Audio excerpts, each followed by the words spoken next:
let's go.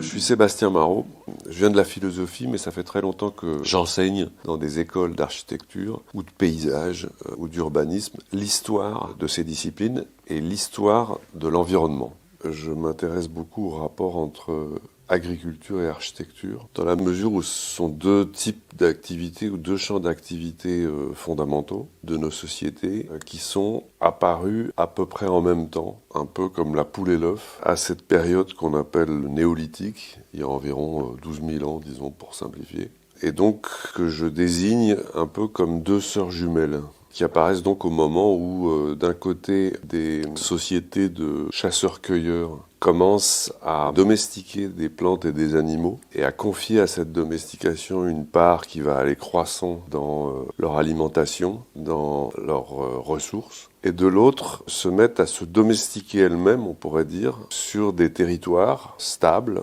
avec lesquels elles vont entrer en coévolution, qu'elles vont terraformer, comme on dit. Ces deux champs d'activité, on peut dire, qui se tiennent un peu, qui reposent tous les deux sur l'acquisition de ressources et leur transformation, et qu'ils ont évolué ensuite, plus ou moins de conserve, l'un et l'autre, jusqu'à aujourd'hui. En tout cas, jusqu'à une période, il y a 2 ou 3 siècles, qu'on appelle l'ère industrielle, dans laquelle ils ont chacun connu des mutations assez considérables. Dans le contexte des préoccupations environnementales, changement climatique, effondrement de la biodiversité, érosion des sols, problème d'eau, évidemment tout dans nos activités va devoir changer, va devoir se transformer, va devoir se réenvisager complètement. On pourrait dire en gros qu'il va nous falloir passer d'un mode d'usage des sols qui s'appelle la mine, dans lequel on va puiser des matériaux, des sources énergétiques qui ne sont pas renouvelables à l'échelle des temps humains, qu'il va falloir passer de ce mode, disons, s'éloigner de ce mode d'usage des sols pour se rapprocher d'un autre usage des sols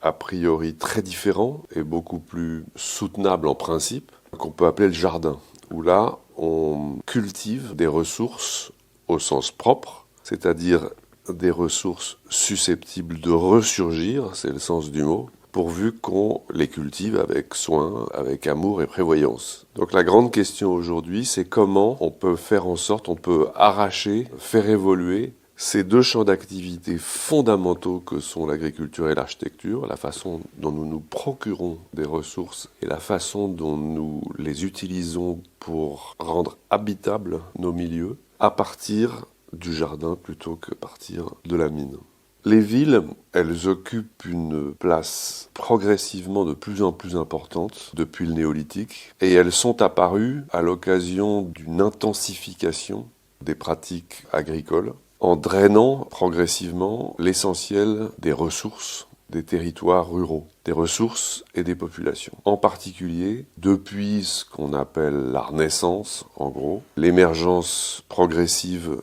de l'économie de marché, où on est passé d'une économie de subsistance, où on pourvoyait essentiellement à ses besoins, en ne recourant que de façon exceptionnelle à l'échange sur des marchés, à des sociétés qui fonctionnent intégralement à partir de la logique marchande. Et les 2 siècles et demi de révolution industrielle qu'on a connue, ils ont été 2 siècles et demi d'accélération progressive de ce qu'on appelle l'exode rural, qui a vu les populations et les ressources être drainées progressivement des territoires ruraux, remplacés souvent par des machines et par un recours très important à l'énergie sous forme de mécanisation et de chimie, et qui a vu donc ces populations se concentrer dans les territoires urbains au point que, sous nos latitudes, les villes rassemblent plus de 80% des populations humaines et que 1 à 2% en France, par exemple, de la population active travaille dans l'agriculture.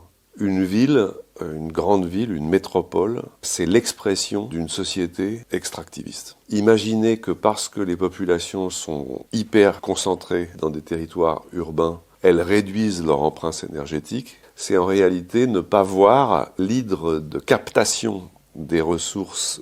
et des populations que sont ces métropoles, de captation énergétique, de captation